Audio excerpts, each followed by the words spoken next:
இங்க பிரச்சனையா இருக்குது நீங்க 3 நாளா மூளையை கசக்கி பிழிஞ்சு உருவாக்குற பிளான் கிடையாது. உங்க பிரெயின் எப்படி ஒர்க் ஆகுது அப்படிங்கிறதுல தான் பிரச்சனையே இருக்கு. ஸோ இந்த வீடியோவில் உங்கள் பிளான்ஸ் ஃபெயில் ஆகிறதுக்கு காரணமாக இருக்கக்கூடிய சில விஷயங்கள் என்னன்னு சொல்கிறேன். கடைசியாக இந்த இஷ்யூஸை எப்படி ஓவர் கம் பண்ணலாம், அதுக்கான சொல்யூஷன் தான் என்னன்னு சொல்கிறேன். ஸோ இஷ்யூ நம்பர் 1, நீங்கள் ஒரு பிளான் க்ரியேட் பண்ணுறப்போ நீங்கள் இப்போ இருக்கிறத விட மோட்டிவேட்டடான, ரொம்பவும் டிசிப்ளின்டான பர்சனாக, ரொம்பவும் எனர்ஜெட்டிக்கான ஒரு ஃப்யூச்சர் வெர்ஷனை இமேஜின் பண்ணிக்கிட்டு தான் உங்கள் பிளான்ஸை க்ரியேட் பண்ணுறீங்க.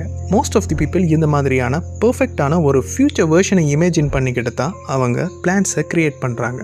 சைக்காலஜிஸ்ட் இதை பிளானிங் ஃபேலசின்னு சொல்கிறாங்க. கண்டிப்பாக லைஃப்பில் நீங்கள் பண்ண போகிற ஏதோ ஒரு டாஸ்க்குக்காக தான் இந்த பிளானை க்ரியேட் பண்ணுறீங்க. அந்த மாதிரியான ஒரு டாஸ்க்குக்கு எவ்வளோ டைம் தேவைப்படும், எவ்வளோ எஃபர்ட் தேவைப்படும், அப்புறம் எவ்வளோ தடைகளை நாம் இந்த டாஸ்கில் ஃபேஸ் பண்ண போகிறோம் அப்படிங்கிறது எல்லாத்தையுமே இந்த பிளானிங் ஃபேலசி காரணமாக நீங்கள் மொத்தமாக அண்டர் எஸ்டிமேட் பண்ணிட்டுறீங்க. ஸோ உங்கள் பிளான் ஃபெயில் ஆகிறதுக்கு 2வது ரீசனாக இருக்கக்கூடிய விஷயம் மோட்டிவேஷன். ஆமாம், ஏன்னா மோட்டிவேஷன் இஸ் டெம்பரரி. நான் கூட ஆரம்பத்தில் இப்படி தான் இருந்தேன். எப்போ எல்லாம் மோட்டிவேட்டடாக இருக்கணும் அப்போ எல்லாம் ப்ரொடக்டிவாக இருக்கிறதுக்கு பிளான் போட ஆரம்பிச்சிடுவேன். பட் மோட்டிவேஷன் எப்போவுமே ஒரே லெவலில் இருக்காது, கரெக்டாக? ஸோ ப்ரொடக்டிவாக இருக்க பிளான் போடுறப்போ உங்கள் ஹேபிட்ஸ்லையும் ஒரு சிஸ்டம் கிரியேட் பண்ணுறதுலையும் தான் நீங்கள் ஃபோக்கஸ் பண்ணணும். ஏன்னா ஒரு பிளான் சக்ஸஸ்ஃபுல்லாக ஒர்க் ஆகிறதுக்கு முக்கியமாக நமக்கு தேவைப்படுறது கன்சிஸ்டன்சி.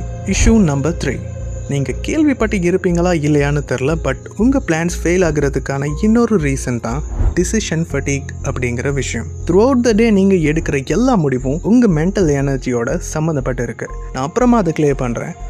இந்த இடத்துல நான் டிசிஷன் ஃபட்டிக்னு சொல்கிறது என்னன்னா, நீங்கள் போட்ட பிளான் படி உங்கள் கோல்ஸை அச்சீவ் பண்ணுறதுக்காக ஒர்க் பண்ண வேண்டிய நேரம் வரப்போ உங்கள் பிரெயின் ஈஸியான ஒரு ஆப்ஷனை சூஸ் பண்ணி செய்ய வேண்டிய வேலையை ஸ்கிப் பண்ணிடுது. இதை தான் டிசிஷன் ஃபட்டிக்னு சொல்கிறாங்க. ஸோ இதை ஓவர் கம் பண்ணுறதுக்கு உங்களுக்கு தேவைப்படுறது மென்டல் எனர்ஜி. அதாவது நீங்கள் முடிவெடுத்த விஷயத்த செய்யணும், கண்டிப்பாக அதை ஸ்கிப் பண்ணவே கூடாது. அண்ட் ஃபைனலி, நிறைய பிளான்ஸ் ஃபெயில் ஆகிறதுக்கு காரணமாக இருக்க most common issue, they are too big.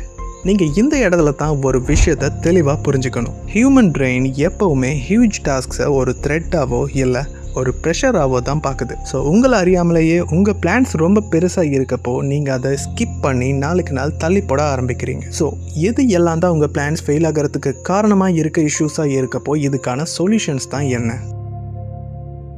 Plans ரொம்ப பெருசாக இருந்தால் அதில் கன்சிஸ்டன்சி இருக்காது. அதாவது தொடர்ந்து அதை கடைபிடிக்கிறது கஷ்டமான ஒரு விஷயம். ஸோ உங்கள் பிளான்ஸை சிறுசாக க்ரியேட் பண்ணிக்கோங்க, அதில் கன்சிஸ்டண்ட்டாக இருங்க. அடுத்து நாம் எடுக்க வேண்டிய ஆக்ஷன் என்னங்கிறதுல மட்டும் ஃபோக்கஸ் பண்ணுங்கள். அளவுக்கு அதிகமாக ஃபியூச்சரை பற்றி யோசிக்காதீங்க. முடிஞ்சளவு உங்கள் பிளான்ஸை ஹேபிட்ஸாக மாற்றிக்கோங்க. ஃபார் எக்ஸாம்பிள், தூங்க முன்னாடி ஸ்க்ரோல் பண்ணுறதை விட்டுட்டு ஏதாச்சும் புக்ஸ் படிங்க. அப்படி இல்லைனா உங்கள் ஸ்டடீஸில் இருக்க டவுட்ஸை பற்றி ChatGPT கூட டிஸ்கஸ் பண்ணுங்கள். முக்கியமாக யாரையும் இம்ப்ரெஸ் பண்ணுறதுக்காக உங்கள் பிளான்ஸை உருவாக்கிக்காதீங்க. அண்ட் கஷ்டமான நாட்களில் கூட கடைபிடிக்கிற மாதிரி உங்கள் பிளான்ஸ் இருக்கணும், பார்த்துக்கோங்க. I'm Rishi. Until next time, have a good day.